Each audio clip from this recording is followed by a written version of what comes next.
Hi people, this is Gio of Aroundtable and Gio's Real World, and today will be Gio's version of the Hawk. Yeah, I was supposed to start at number 4, but I ended up number 5 because once I slept and this dream came out in my head, and this is number 5, okay?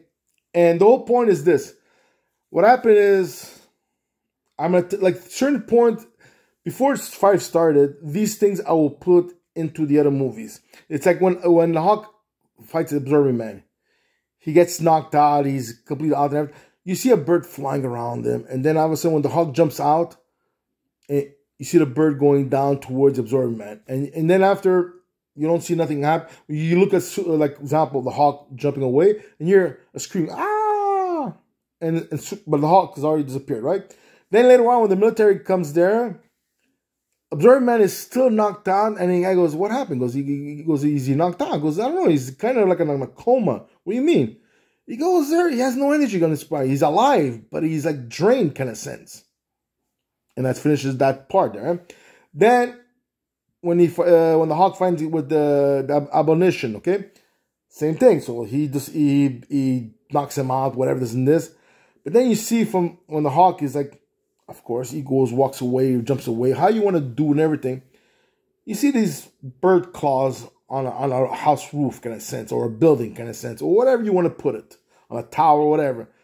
And you see it leaps up, and then later on you hear, ah, and you could do the same thing. If the military goes in there, pick him up with a big flatbed and everything to put him in jail, whatever.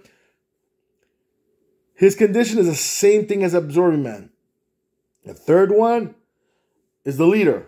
So when the Hawk gets with the Avengers coming, this and that, then all of a sudden you see, before the leader screams and everything, through his eyes you see that he sees a human face with wings, and he's like, "Oh my God, you're ugly!" Like, "Oh, what are you, a demon of what hell?" Because he thinks he's in hell, right?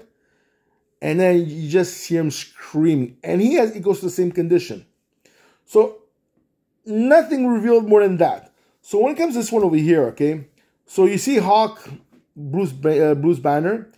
He's in a canteen, coffee place kind of sense. You know, these coffee truck stoppers and everything. So he's there with a cap hiding, like he does those in comic books or in TV series and movies and all that. And Betty Ross is there. Now, before he goes in there, like he's waiting for Betty Ross and everything, it's the first time he's able to communicate with the Hawk in his mind. Because the Hawk loves Betty Ross, because that's his true first friend. Because a certain part in the movie, I'll do is that Betty Ross kind of intervenes to help the Hawk, for the military example, not to hurt him, or saying he's innocent, or certain points she'll try to save him. Example, the abomination is like he's almost getting defeated. She fires a rocket launcher on him, So the Hawk finds her. That's his first true friend kind of sense. So she holds a great position. So that's the only time he's willing to talk to Banner, because of Betty Ross, because it's his true first friend kind of sense. So in the cafeteria, you're gonna see Bruce Banner and the Hawk talking to each other. And they're both like Bruce Banner is freaking out. I'm actually talking to the Hawk, but he loves Betty Ross kind of sense. He's like his bigger sister or whatever, mother. He just is a security blanket kind of sense, for the emotional part. So they're talking. So you can make whatever you prefer until she comes in. So they come in and that, and then you see a certain point in the conversation and everything, and she's touching Bruce Banner and his hand. But he's like, "How are you? I miss you," and everything. But then the Hawk goes, he's talking to Banner, goes, "Sir, that's not Betty Ross that I remember." And Banner goes, and Banner's like, while he's talking to her, he's talking to him, and he's like, "What do you mean by that?" He goes, "There, look at her eyes. She scares me. She's a bad Betty Ross." Goes, her eyes are not friendly. He goes, I don't trust this Betty Ross, kind of sense, He goes, it's her twin sister, kind of sense. So he takes like a little kid kind of sense, or whatever you want to put. But at a certain point, you see kind of when from far, when you see then Bruce Banner is feeling weaker, and even the Hawk feels weaker. So Betty Ross goes, let's go to my room and this and that. We'll talk more in private, this and that. So, because you look tired. Goes, yeah, maybe the rush and energy of running around, like always running away from the militaries and all that, and the heroes and all that.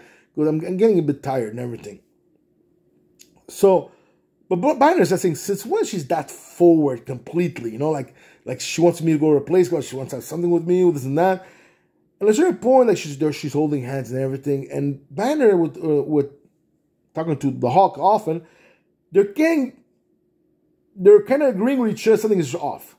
Then certain part, the Hawk tells the Banner, goes, look at your hand holding Betty's rod. And he's looking at it, his green energy come from his hand going to hers. So he pulls out, what's, make a long dialogue short, that he rebels against it, and she turns around and goes, what'd you do that for? Then all of a sudden he looks at her eyes, it's different. And then the goes there, you got me mad, goes, well, I don't think you want me to get mad. I'm not scared. She whacks him. And you see Bruce Banner flying. And then all of a sudden you see she comes, the harpy, but a green one. So the whole point is she comes a green harpy. And they're outside of the cafe place. So then the Hawk comes, and they fight, whatever. And you can make it a short fighting, a long fighting, whatever it is. The whole point, example, can I be half the fight? Then he has to search her for again to make it a long movie. But to make a long story short, or the movie is long to short, you can make it go two ways, one way, whatever. Is that when they do fight again, the Hawk ends up winning. Okay, but the whole point is like something happens in the fighting scene that Bruce Banner to win the fight and not hurting her, he finds a way to drain her of all the gamma rays inside of her, kind of sense, okay? And that's how he defeats her, but she goes into a mini coma. So in a certain point, you see she's in the hospital bed, and she's in a coma, and this and that. And maybe you have her father or the military is involved in everything. So certain point, Banner wants to go see her and this and that, but in there, General Ross is there, okay? Now, don't forget, he's an Avenger, not the Hawk, right? So there you go. So, or they're communicating together, or maybe, like example, Tony Stark's one of his engineers helped them create a machine to suck the gamma rays out of her, and Bruce Banner wanted to use it on him, and he couldn't because it got damaged and everything. So he's stuck being the Hawk. You see, she's talking. The father's talking to her baby, this and that, and you see the on the monitor, it's just going straight, little beeps and this and that. But all of a sudden, you see dum dum, and it goes up again. But then after, when you pull away from that and you see the bigger picture of the daughter and the father, you see when he's holding her hand, his red energy is red gamma, because he's going to be the red Hawk, all right? If the movie permits it, and she's absorbing it. So which means later on, we already know that Thunderbolt Ross, he's the Red Hawk already, or he's going to be later on. She's going to be the Red Hawk. The Red She-Hawk, but she's also going to be the Red Harpy later on. So it's like Dr. Jekyll and Mr. Hyde. How will she change? What is her which direction? So it all depends where the Marvel universe goes. If example I end up doing these movies, if it's a big hit or not, if they want to go proceed further and this and that. So you have a lot of open doors with the Red Hawk, the Red She-Hawk, then the Red Harpy, because you can make it back to a villain, then you cure her, and she becomes the regular Betty Ross that Bruce Banner always wanted. So that's it. That was my installment in that to finish the whole Hawk series before he comes to World War Hawk and all the other thing. So that's it. I had to do it. It was in my head. I had to pull it out to change everything. So this is Gio from Aroundtable and Gio's Real World. So subscribe, put your likes, give me your opinions.